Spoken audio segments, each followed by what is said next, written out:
This podcast is brought to you by Impor.top, the stories of top companies. Disclaimer: this AI-generated content is for informational purposes only and should not be considered as investment advice. If you like our podcasts, please subscribe on Apple Podcasts, Spotify, or your favorite podcast player. And don't forget to follow us on X at Impor.top.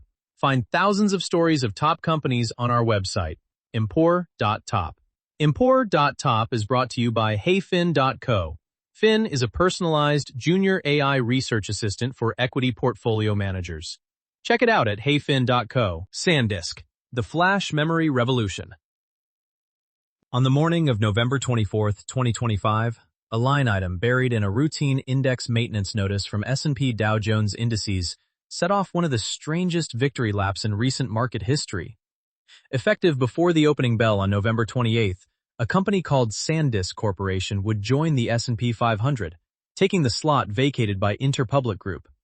To most retail investors, the name landed somewhere between nostalgia and confusion.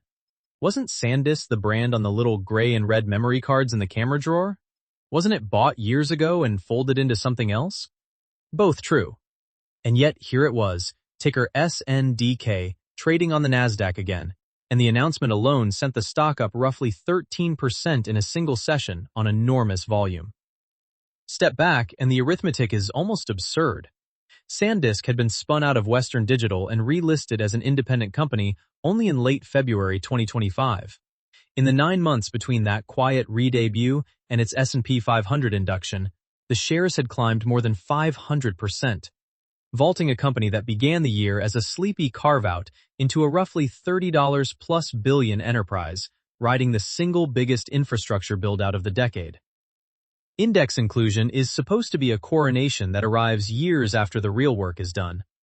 SanDisk got there in 3 quarters. The detail that makes business history nerds sit up straight is the ticker itself. SNDK is not a new symbol minted for a new company.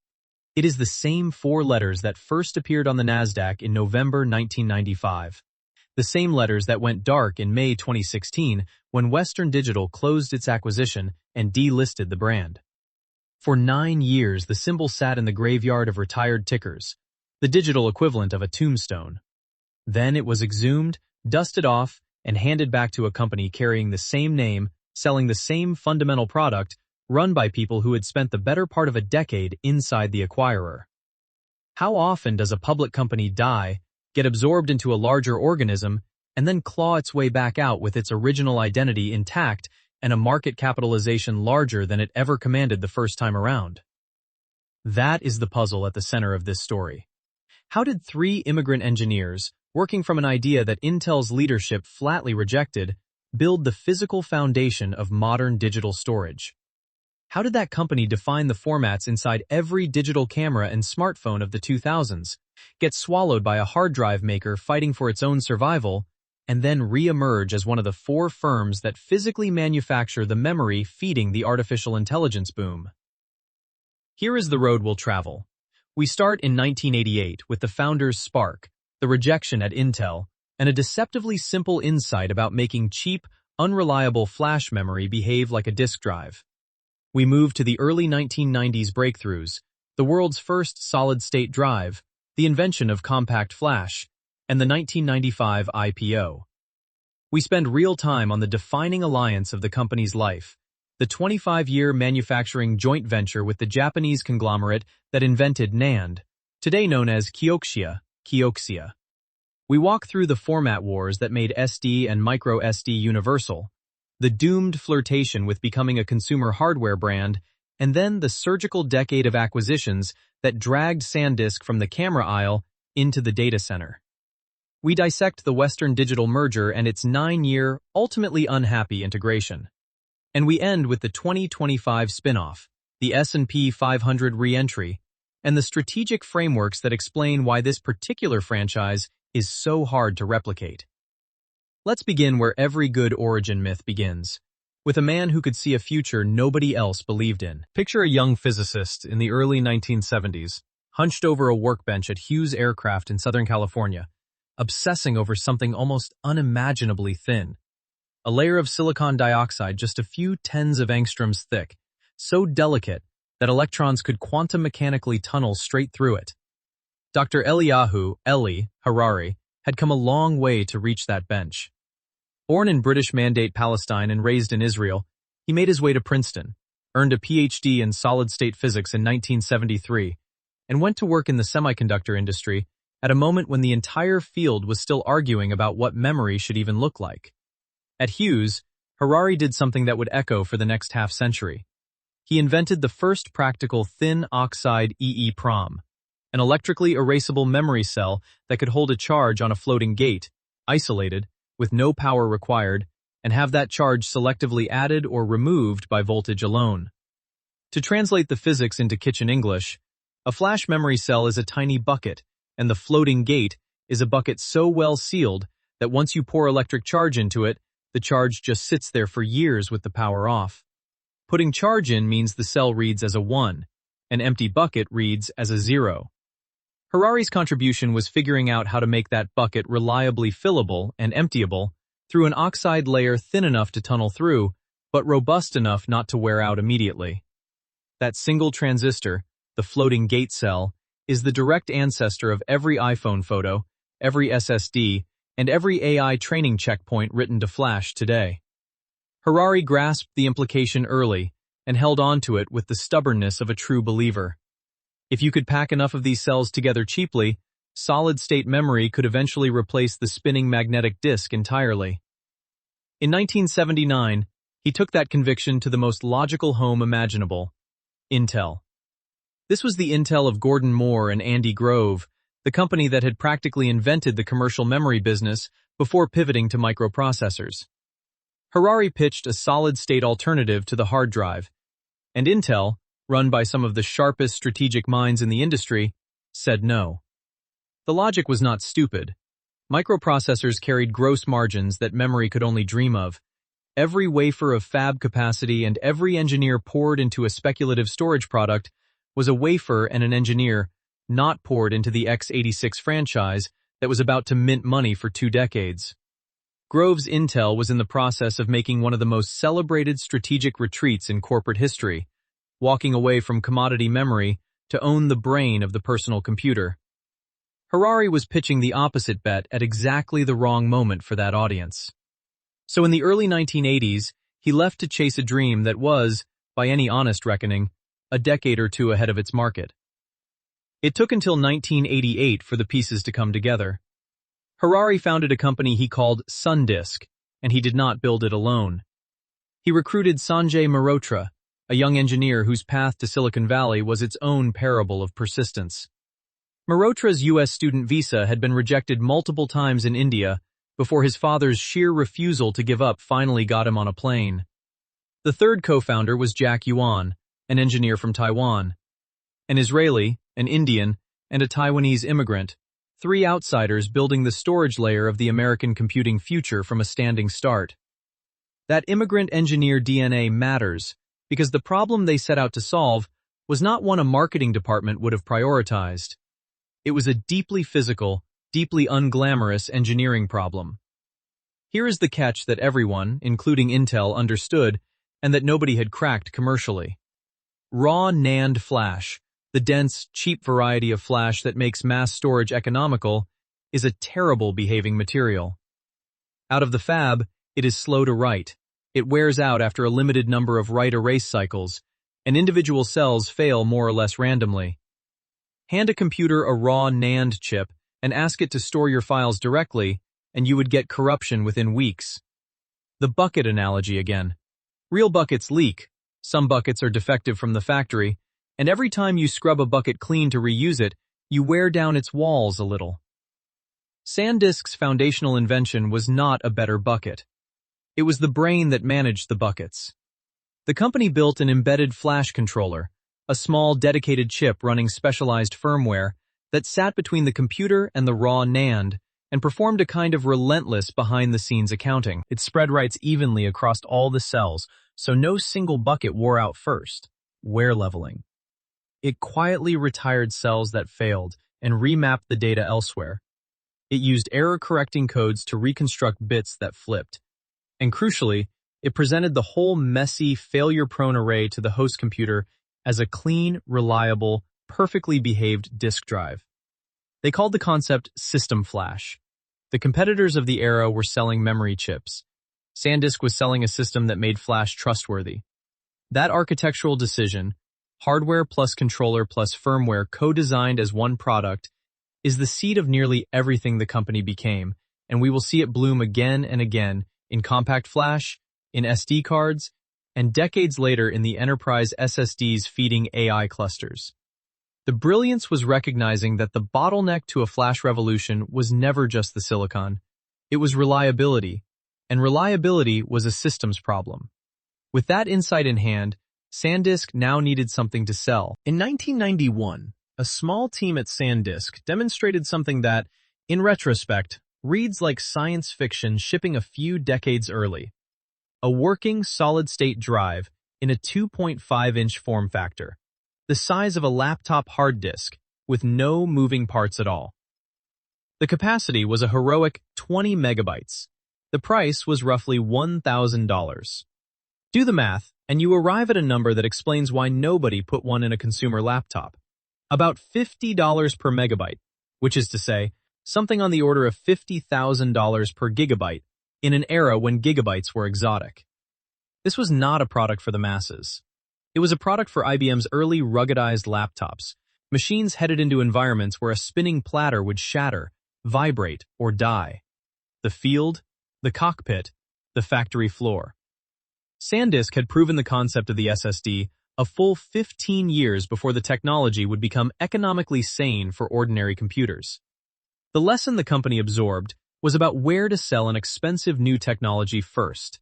At the high-value frontier, where customers will pay a premium for an attribute, in this case durability, that nothing else can deliver. But the founders understood that durability for rugged laptops was a niche. The mass market for flash, the thing that would justify a real factory and a real company, was coming from an entirely different direction. Photography was about to go digital, and digital cameras needed somewhere to put the pictures. This set up the first great strategic fork in SanDisk's road, and Harari's choice tells you everything about how he thought. Eastman Kodak, the colossus of film, saw the digital wave coming and wanted in. Kodak approached SanDisk and offered to fund its digital film effort, the removable flash storage that would replace the roll of film, in exchange for a 3-year exclusive contract. For a tiny, capital-starved company, a fat funding check from the most powerful name in imaging must have been almost irresistible. Harari declined. He bet, against the apparent safety of guaranteed money, that exclusivity was a trap. A proprietary format locked to a single customer would forever be a small business.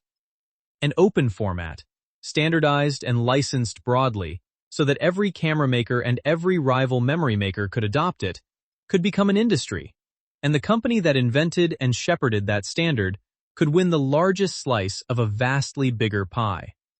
It was a counterintuitive call. Give away the standard to own the market. In 1994, SanDisk acted on that conviction and introduced Compact Flash, a small, rugged, self-contained memory card with its system flash controller baked right in. The next year, in 1995, SanDisk co-founded the Compact Flash Association, deliberately opening the specification and licensing it to the very competitors it would have to outsell. This is the open standard playbook in its purest form. By making Compact Flash a neutral standard, rather than a SanDisk-only product, the company removed the single biggest objection a camera manufacturer could have, the fear of being locked to one supplier. And in doing so, it helped unlock the entire digital camera market. And because SanDisk was the originator, the patent holder, and the highest volume, lowest cost producer, it captured an outsized share of a market it had made safe for everyone. Compact Flash became the dominant removable storage format of the early digital photography era. By late 1995, the company was ready for the public markets, and it tidied up one piece of housekeeping first. SanDisk sounded uncomfortably close to Sun Microsystems, the workstation powerhouse of the moment, so the company rebranded itself SanDisk. On November 8, 1995, SanDisk went public on the Nasdaq under the ticker SNDK, raising roughly $160 million. That capital mattered enormously because of how SanDisk had been built. In its early years, the company ran what the New York Times memorably profiled in 1994 as a virtual company, an asset-light design house that owned the intellectual property, the controllers, and the architecture, but outsourced the brutally expensive business of fabricating silicon to foundries, notably Taiwan's UMC. This let SanDisk punch far above its weight, conserving capital and avoiding the multi-billion-dollar trap of owning a chip fab during a downturn. It was, in spirit, the fabless model that would later define companies like NVIDIA and Qualcomm, applied to memory before it was fashionable. The virtual model was elegant, and it was also, eventually, a ceiling. An asset-light company can design the best flash in the world, but it cannot guarantee that someone else's factory will pump out the volume it needs, at the cost it needs, exactly when demand explodes. And demand was about to explode. To go from a clever design house to a giant of the memory industry, SanDisk would have to do the one thing its founding philosophy was built to avoid: get into the business of owning factories. The question was how to do that without betting the company on a single $3 billion fab. The answer came from Japan. There is a delicious irony at the heart of SanDisk's most important relationship, and it is worth savoring before we get to the deal mechanics.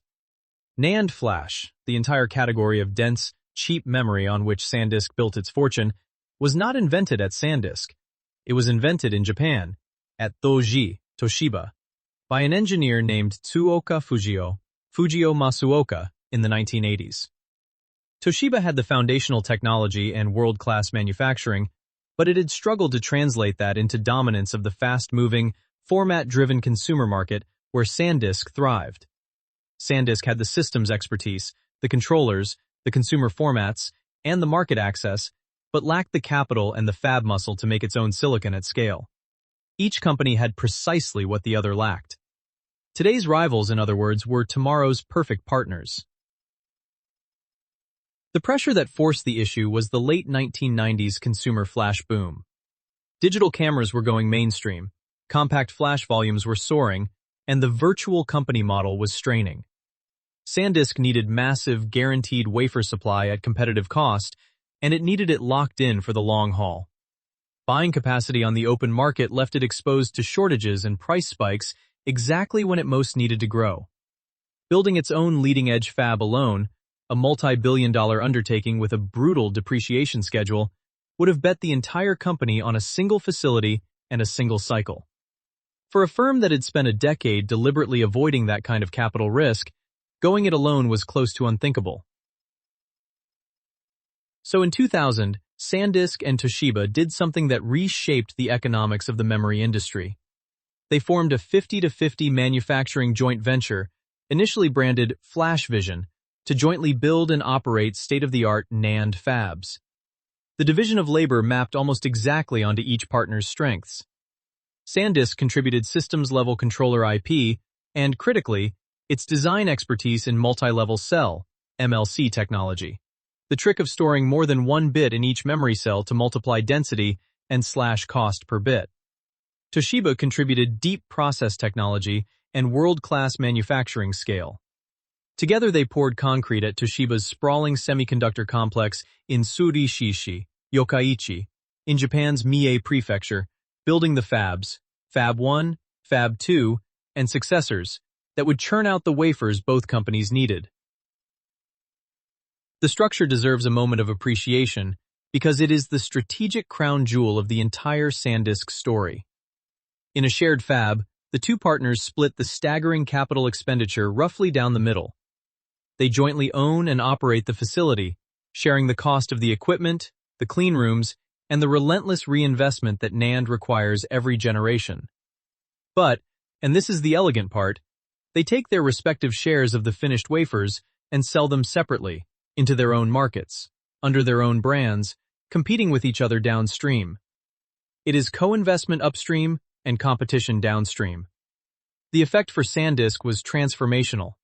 It gained the cost structure and scale of a vertically integrated memory giant, comparable to what a Samsung achieved by spending tens of billions of its own money, while carrying only half the capital risk of any given fab. The virtual company had found a way to own factories without betting the company on them.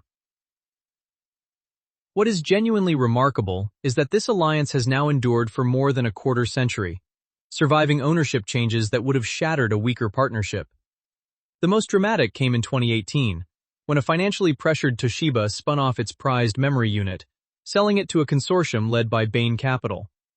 That carved-out memory business was eventually renamed Kioxia, from the Japanese word kyoku, meaning memory. The partner's corporate parent changed, its name changed, its ownership changed, and the joint venture rolled on essentially intact. Today, SanDisk and Kioxia continue to co-develop and co-manufacture flash, and the relationship has expanded geographically beyond Yokkaichi to a newer, cutting-edge facility in Iwate-ken, Iwate Prefecture, at the Kitajamishi Kitakami plant, where the partners run advanced fabs producing their latest generation 3D NAND, memory built in towering vertical stacks of cell layers reaching into the hundreds of layers and climbing. That last phrase, 3D NAND, is worth unpacking because it is where the technology went after planar density hit a wall. For years, engineers shrank flash cells by packing them more tightly on a flat plane, the way a city grows by subdividing lots. Eventually, the cells got so close that they interfered with one another, and the shrink stopped working. The breakthrough, which SanDisk and Kioxia pioneered under the Bix Flash brand, was to stop building out and start building up, stacking memory cells in vertical layers like floors in a skyscraper. Going from a sprawl of single-story houses to a high-rise multiplies the storage you can fit on the same patch of silicon, and it is the reason flash density and cost per bit have kept improving long after planar scaling died. So what does the Kioxia alliance mean for an investor trying to value SanDisk today? It means the single most important asset on the company's strategic balance sheet is not on its actual balance sheet at all. It is a 25-year-old, jointly owned manufacturing and co-development partnership that gives SanDisk industry-scale cost economics without sole capital exposure, and that a competitor could not replicate without spending tens of billions of dollars and a decade of accumulated process learning to even approach it. Hold that thought. It becomes the linchpin of the strategic analysis later.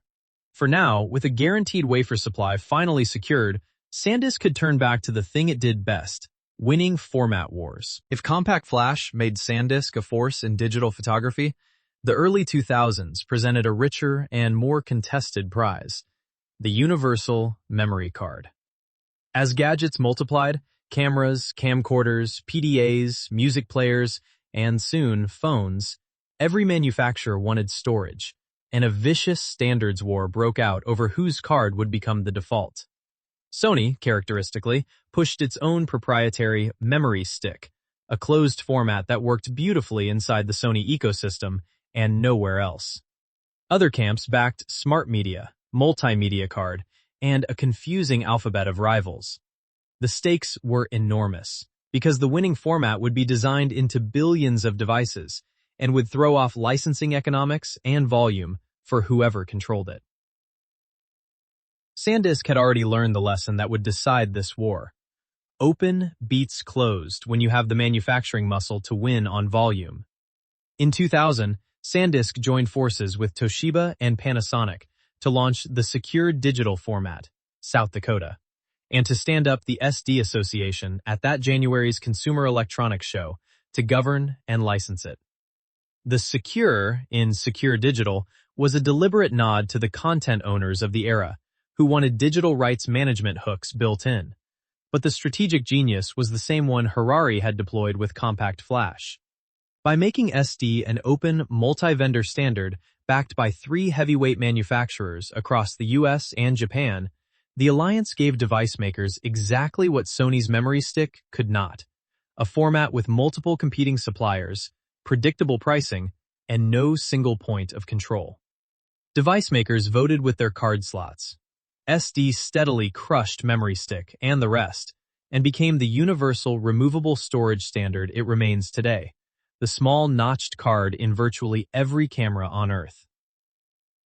Then, SanDisk made the format smaller, and in doing so, caught the next, far larger wave. In 2004, the company introduced a memory card shrunk to roughly the size of a fingernail, initially branded TransFlash, and soon standardized by the SD Association as micro SD. The engineering was non-trivial, cramming the same controller-managed flash system into a sliver of plastic and silicon, but the timing was sublime. Mobile phones were about to become pocket computers, and they desperately needed expandable storage in a form factor that would not bloat the device. Micro SD became the default storage expansion slot for an entire generation of phones, shipping into billions of handsets worldwide. SanDisk, the arms dealer, was now supplying ammunition to the single fastest-growing consumer electronics category in history.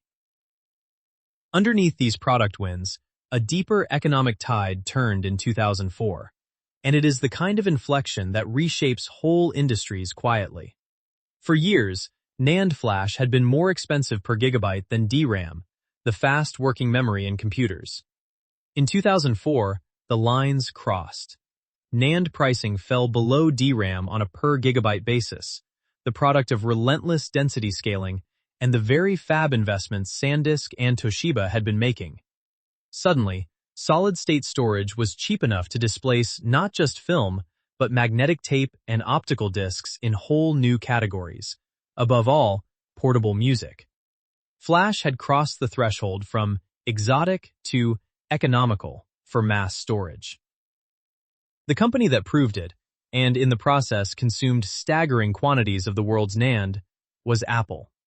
In 2005, Apple shipped the flash-based iPod Shuffle, and, more importantly, the iPod Nano, abandoning the tiny spinning hard drive of the iPod Mini for solid-state flash. The Nano was a sensation, and Apple's appetite for NAND was so vast that it reshaped the supply-demand balance of the entire memory industry, locking up capacity and sending pricing signals through every fab on the planet. For SanDisk, this was vindication on a grand scale. The solid-state future Harari had pitched to a skeptical Intel in 1979 was now selling tens of millions of units in candy colors. It was also, quietly, a warning. Apple had just demonstrated that the real consumer margin, the brand, the software, the lifestyle, lived in the device, not the memory inside it. SanDisk, flush with cash and confidence, was about to test whether it could climb up the value chain and capture that margin for itself. It would be a painful experiment. By 2005, SanDisk had a problem that most companies would kill for: too much cash and a front-row seat to a gold rush it was helping supply. It watched Apple sell flash-based iPods at fat margins fattened by SanDisk's own component category, and it drew the conclusion that ambitious component makers have drawn since the dawn of industry. Why sell the picks and shovels when you could sell the gold? If flash storage was the heart of the digital music player, and SanDisk made the best, cheapest flash on earth, surely it could build a player of its own and keep the consumer margin instead of handing it to Cupertino. So SanDisk launched the Sansa line of MP3 players, and for a brief, heady stretch, it actually worked. The strategy was to be the feature-rich anti-Apple, the un-iPod, for buyers who wanted more for less. Where the iPod was famously minimalist and famously closed, the Sansa E200 series, the flagship of the push, threw in color screens, FM radio tuners, voice recording, and, naturally, a micro SD slot so users could expand storage with the very cards SanDisk sold. It was a maximalist value proposition aimed squarely at the gap above the cheap no-name players and below Apple's premium. The market responded. By 2006, SanDisk had clawed its way to the number 2 position in the US MP3 player market, behind only Apple. For a company that had never sold a finished consumer gadget under its own brand, taking the silver medal in a category Apple was busy turning into a cultural phenomenon was a genuine achievement. And yet the Sansa hit a wall, and the reason it hit that wall is one of the most instructive episodes in the whole SanDisk story. Hardware features were never Apple's moat. Apple's moat was iTunes, the seamless software that ripped, organized, bought, and synced music without the user ever thinking about file formats or drag and drop. Apple's moat was a brand that turned an electronics purchase into an identity statement, white earbuds as a status signal. SanDisk could match Apple's spec for spec on the hardware. It could even beat Apple on raw features and price, but it had no answer to the ecosystem. There was no SanDisk equivalent of iTunes, no lifestyle marketing apparatus, no developer relationships, no retail experience choreography. SanDisk was a world-class engineer of silicon and systems trying to win a fight that was being decided in software and brand, two disciplines that lived in a completely different part of the corporate soul. There was a second, subtler problem, and a sophisticated observer would have flagged it early: channel conflict. SanDisk's most valuable position in the industry was as the trusted component supplier to everyone, including the very companies it would now be competing against on retail shelves.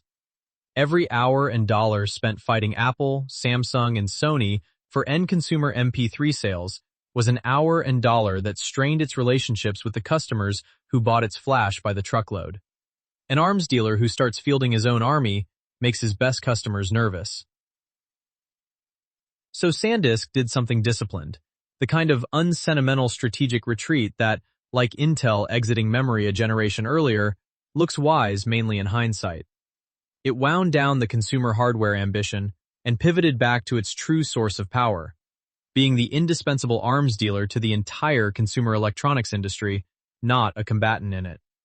The Sansa experiment had cost money and pride, but it bought a permanent and valuable lesson about where SanDisk's edge actually lived: in components, controllers, formats, and manufacturing, and where it did not, in ecosystems and lifestyle brands. With that clarity, the company turned its gaze to where the highest margin flash demand was heading next. It was not heading to retail shelves. It was heading to the data center. Around 2010, the center of gravity in the flash business began to shift in a way that would define SanDisk's second decade. The glamorous, high-volume frontier of the 2000s, cameras, MP3 players, phones, was maturing into a commodity grind where pricing power was thin and competition brutal. The new high-margin frontier was emerging in a less photogenic place: the cloud.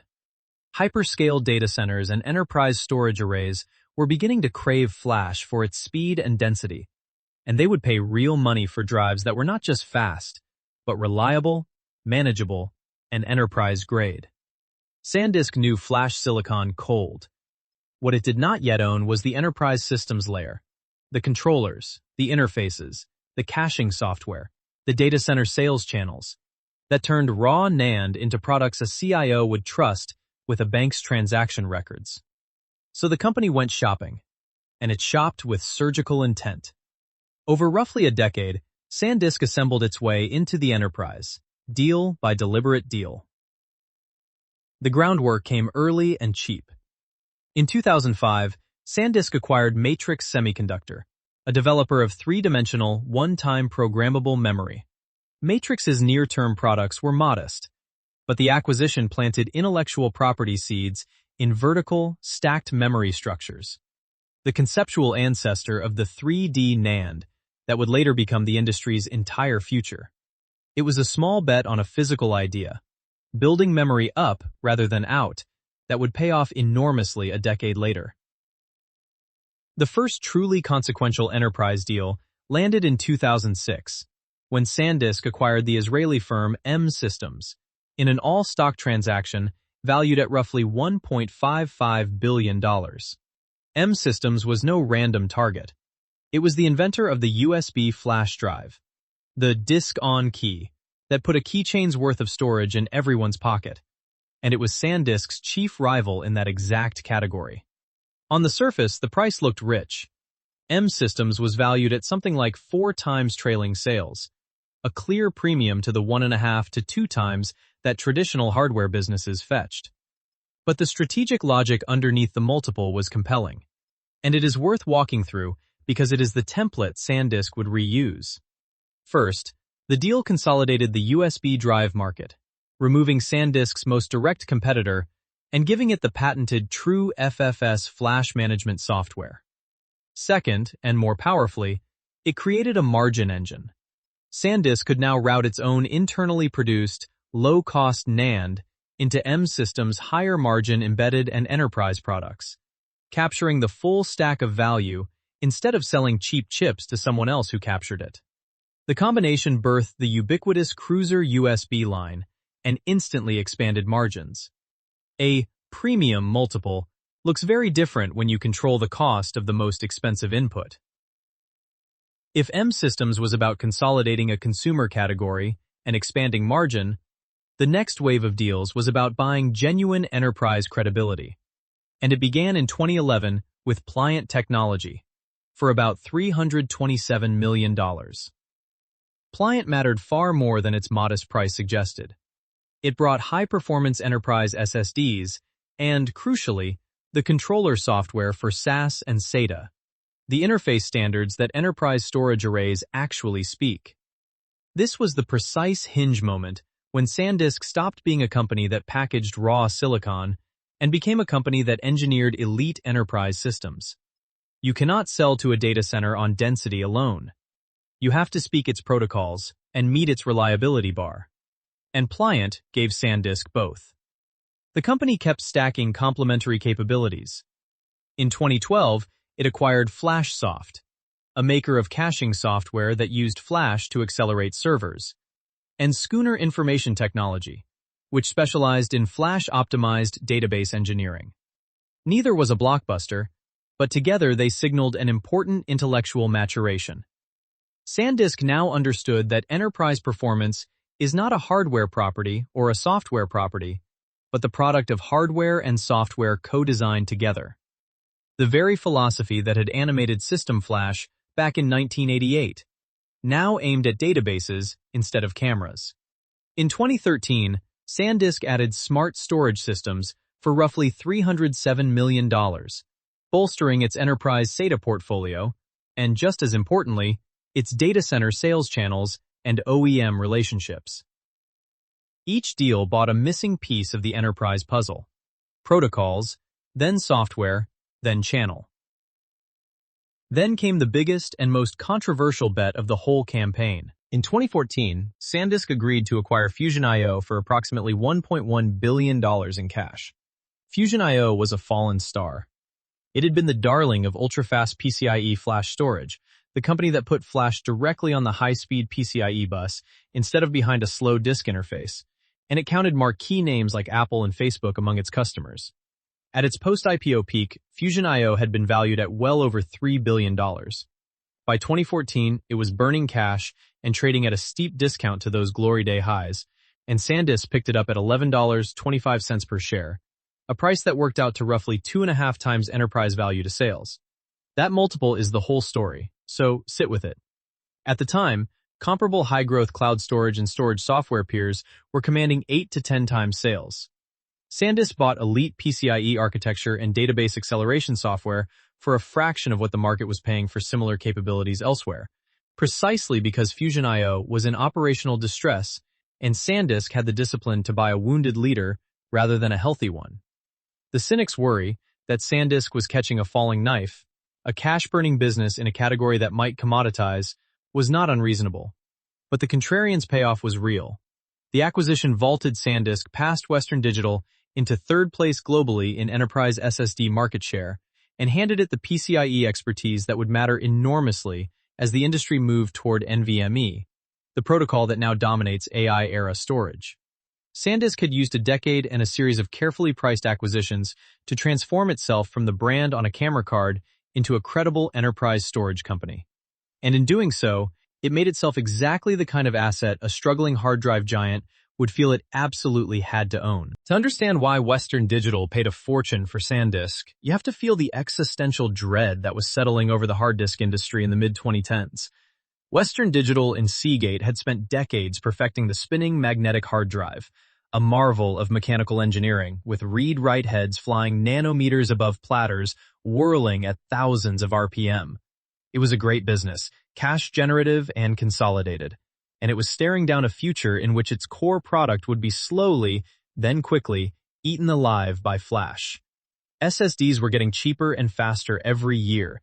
In laptops and performance applications, they had already won.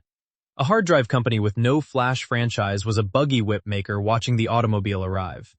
Western Digital concluded, correctly, that survival required owning NAND, and you could not credibly build a leading flash position from scratch against Samsung, Toshiba, and SanDisk.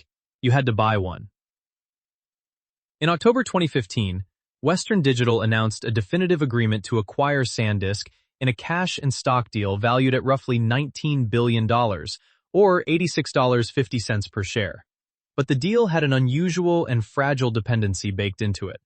Part of the financing math relied on a planned $3.775 billion equity investment in Western Digital from Unisplendor, a unit of China's Tsinghua Unigroup, which would have taken a roughly 15% stake in WD.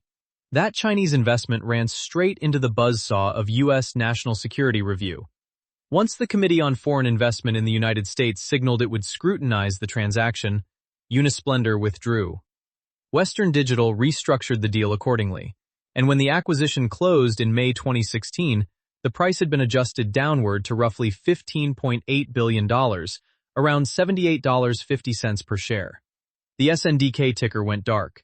SanDisk, the independent company, ceased to exist, and its founder's creation became a division inside a hard drive conglomerate. On paper, the strategic theory was sound, even elegant.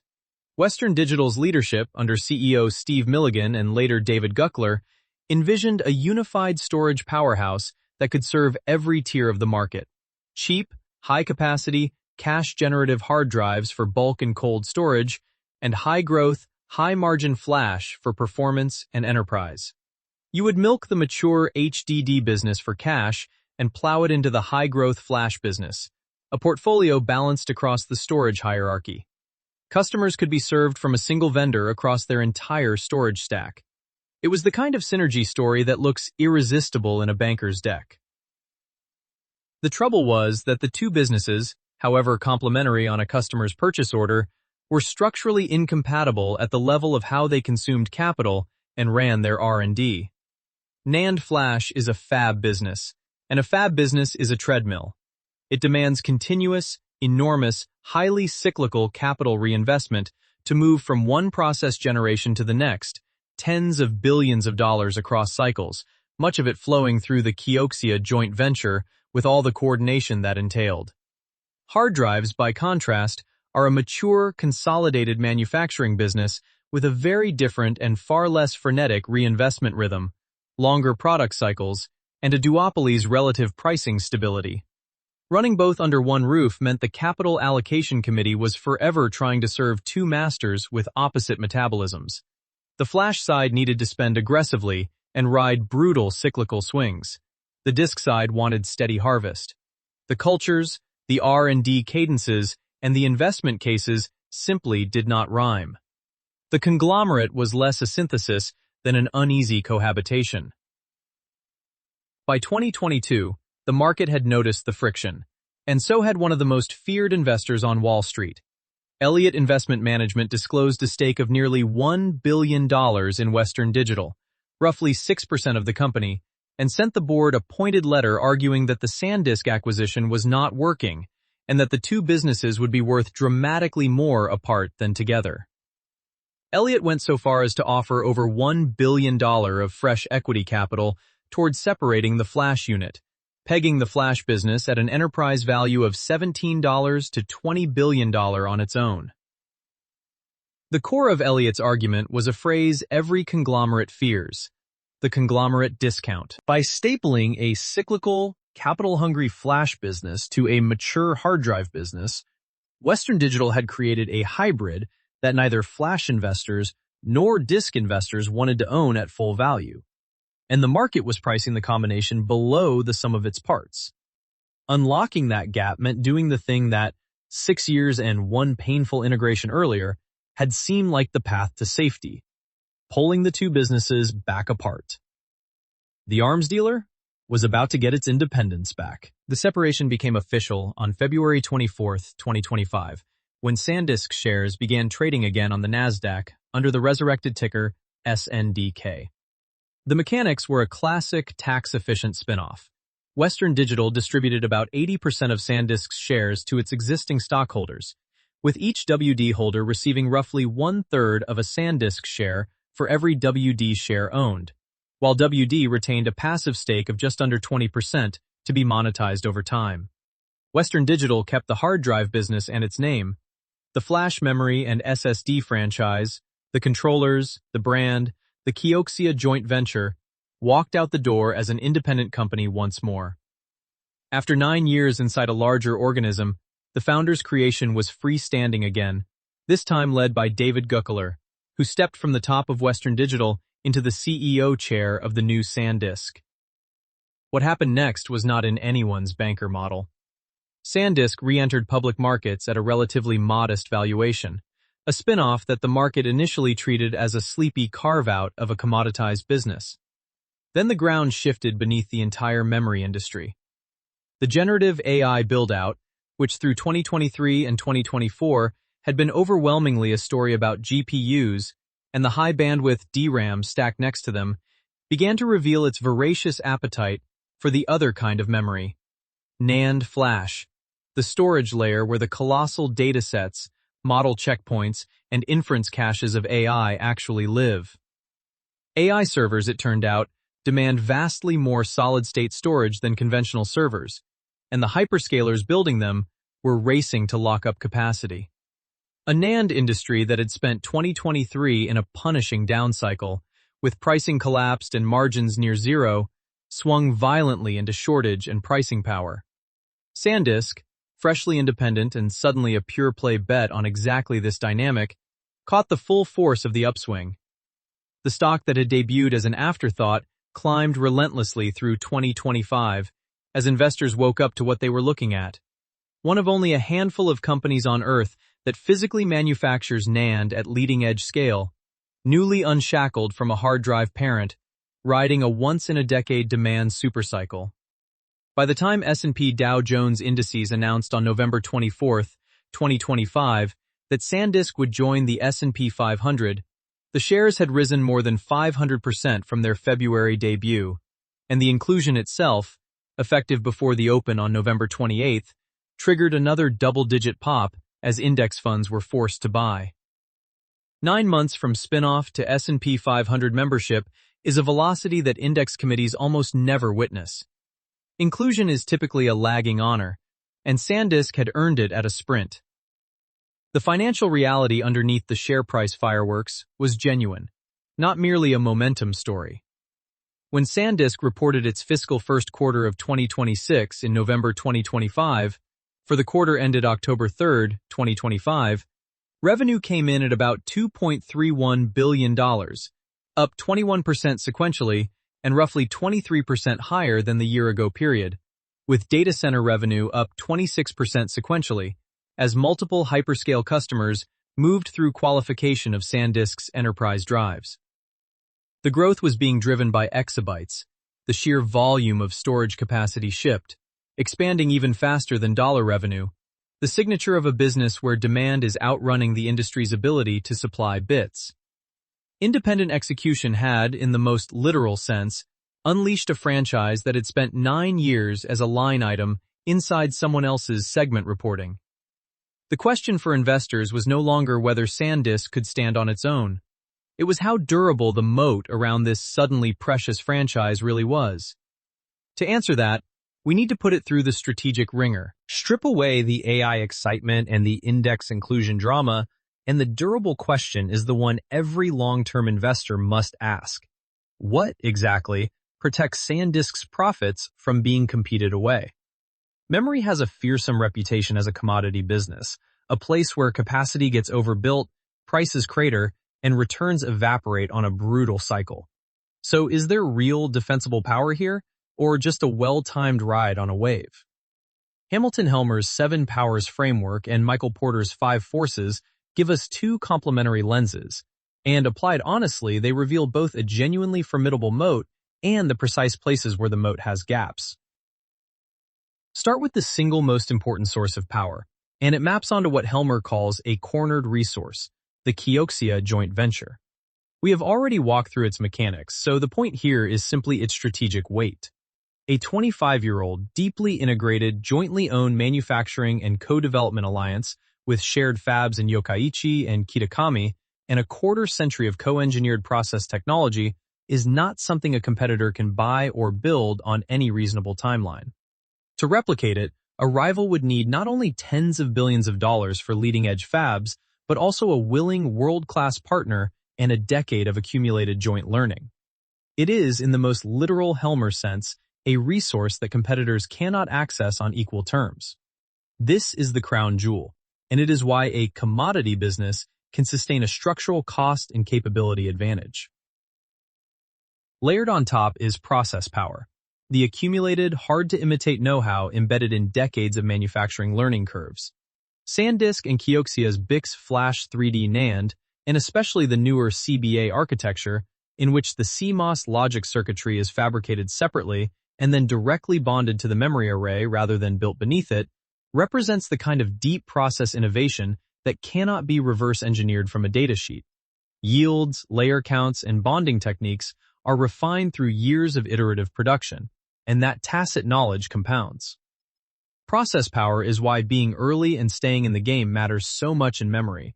The learning curve is a moat that deepens with every wafer. Helmer's scale economies show up here too, though with an important nuance. SanDisk achieves its scale through the Kioxia alliance rather than alone. The shared fabs let the partnership manufacture at a unit cost per bit competitive with the largest standalone players, Samsung and SK Hynix, despite neither SanDisk nor Kioxia individually matching those giants' balance sheets.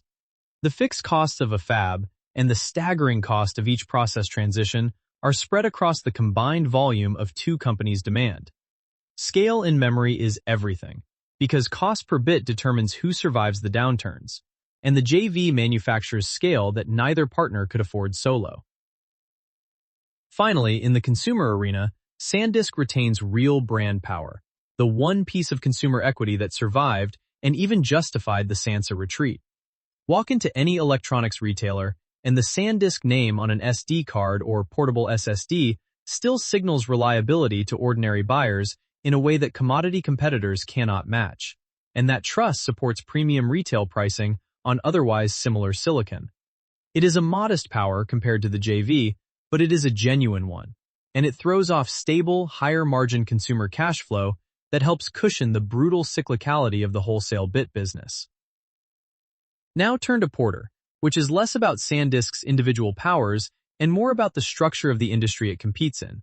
And here the picture is a study in contrasts.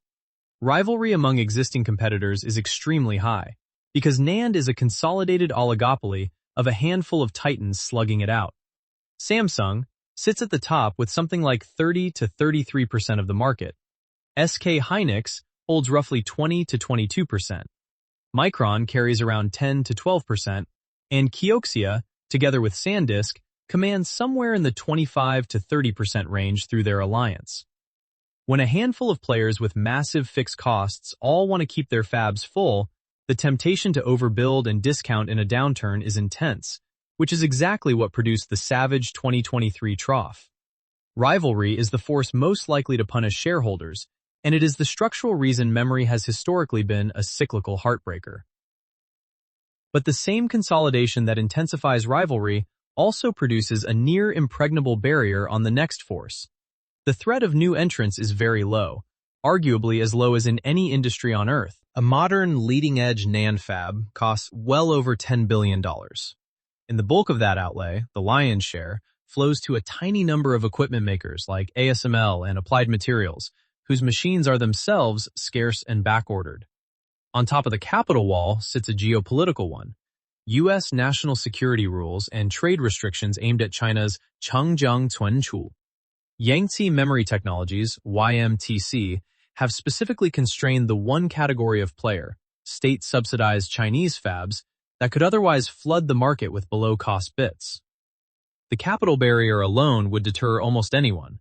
The policy environment slams the door.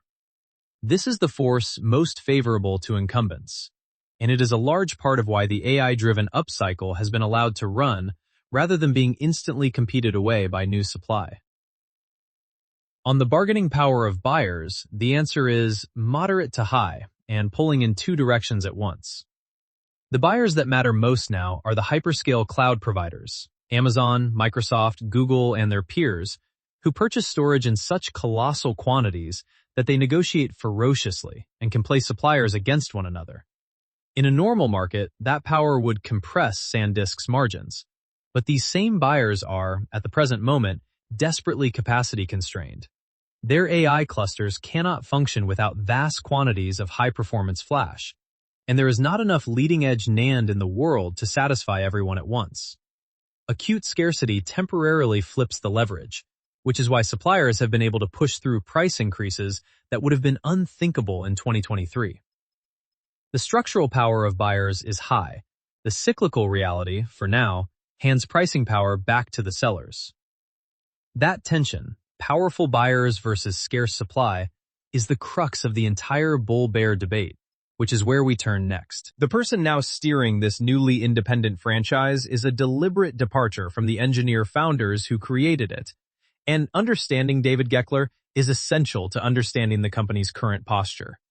SanDisk was built by physicists and memory architects, people who fell in love with floating gate transistors. Goeckeler is not that. Before he ran Western Digital, he spent years at the top of Cisco, leading its roughly $34 billion networking and security business, the beating heart of the company. He is, in other words, a strategy and operations executive steeped in selling complex systems to enterprises, not a man who came up designing memory cells. That background is telling, because SanDisk's future profit pool sits precisely where Goeckler's instincts run, in enterprise systems sold to data centers, not in commodity cards sold at retail. His incentives are sharply aligned with the thing public shareholders care about. Having presided over the separation, Goeckler's compensation as SanDisk's CEO leans heavily on performance-based equity tied to concrete SNDK targets, hitting a 20% operating margin, generating $1.2 billion of free cash flow, and successfully executing the technology migrations to the next BiCS generations, BiCS 8, 9, and 10, that keep SanDisk on the cost-per-bit treadmill.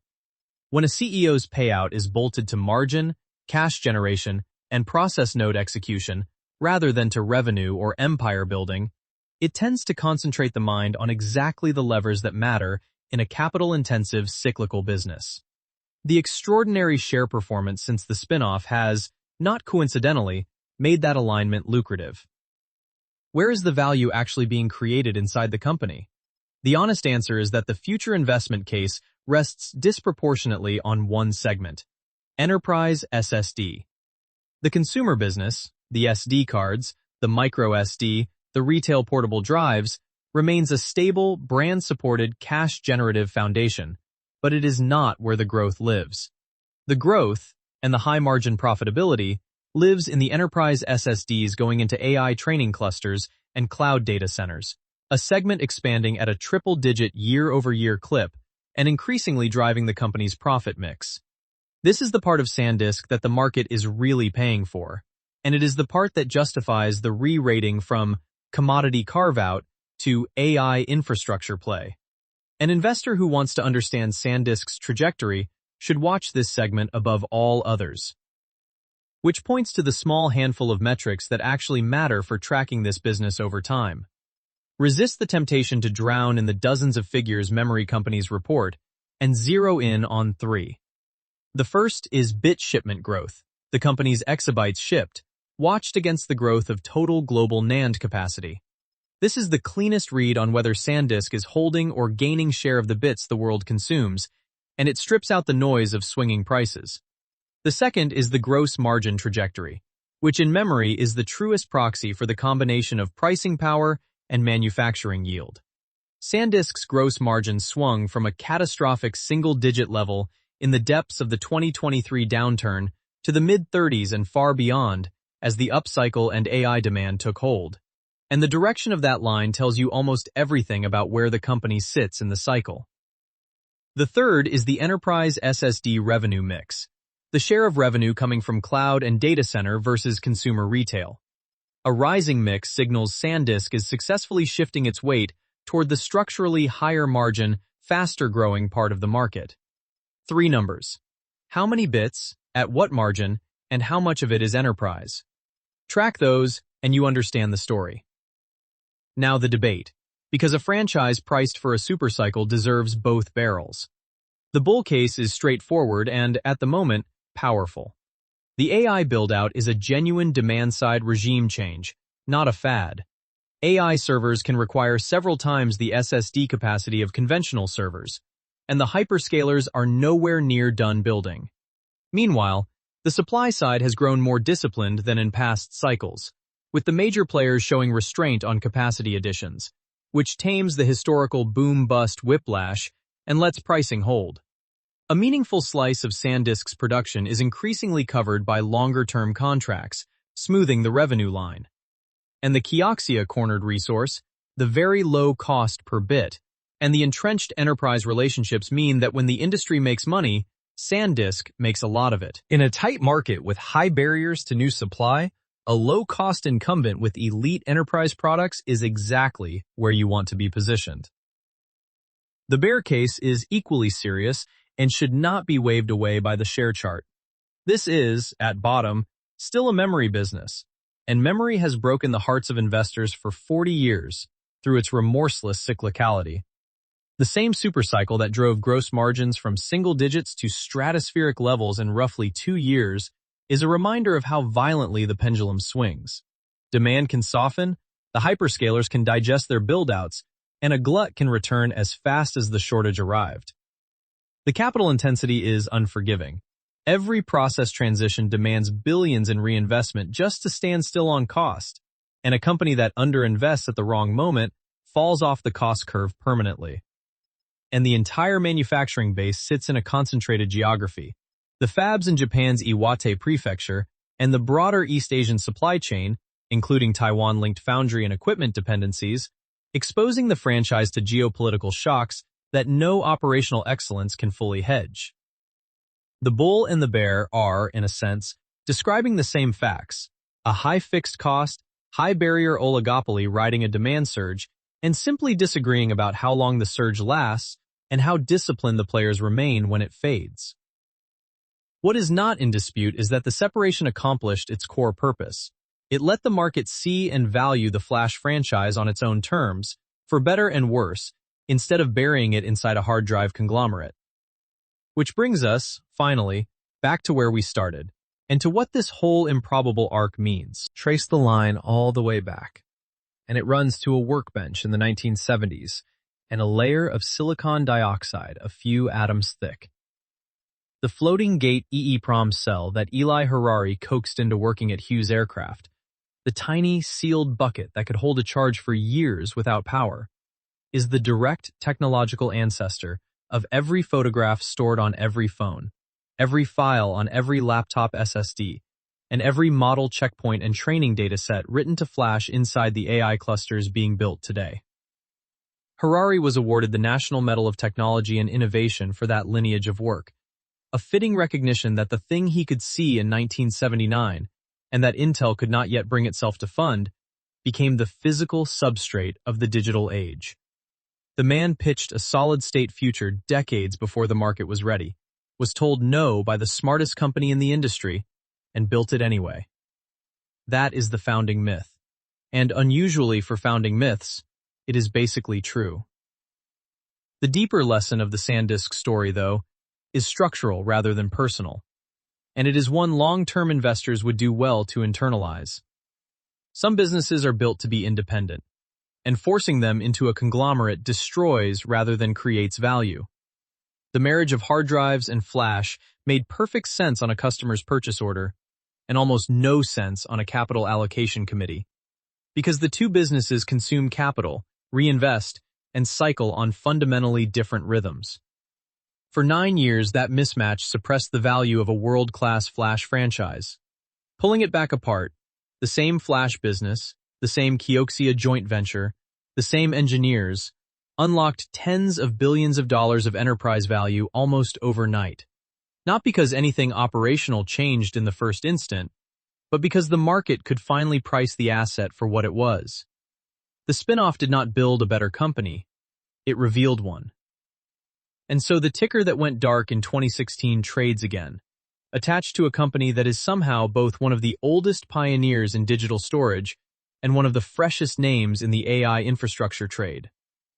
SanDisk defined the formats of the digital camera and smartphone eras, briefly overreached as a consumer brand, surgically bought its way into the enterprise, was absorbed by a giant fighting for its own survival, and then rose back out with its name, its alliance, and its purpose intact, now positioned at the center of the largest computing build-out in a generation. Whether the supercycle endures for years or gives way to the next memory winter, the survival story itself is the remarkable part. A Silicon Valley pioneer that defined an industry, died as an independent entity, and was reborn to help power the next century of computing. This podcast is brought to you by Top, the stories of top companies. Disclaimer: this AI-generated content is for informational purposes only and should not be considered as investment advice.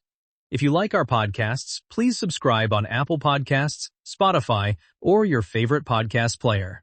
And don't forget to follow us on X at Top. Find thousands of stories of top companies on our website, Top. Top is brought to you by HeyFin.co. Fin is a personalized junior AI research assistant for equity portfolio managers. Check it out at HeyFin.co.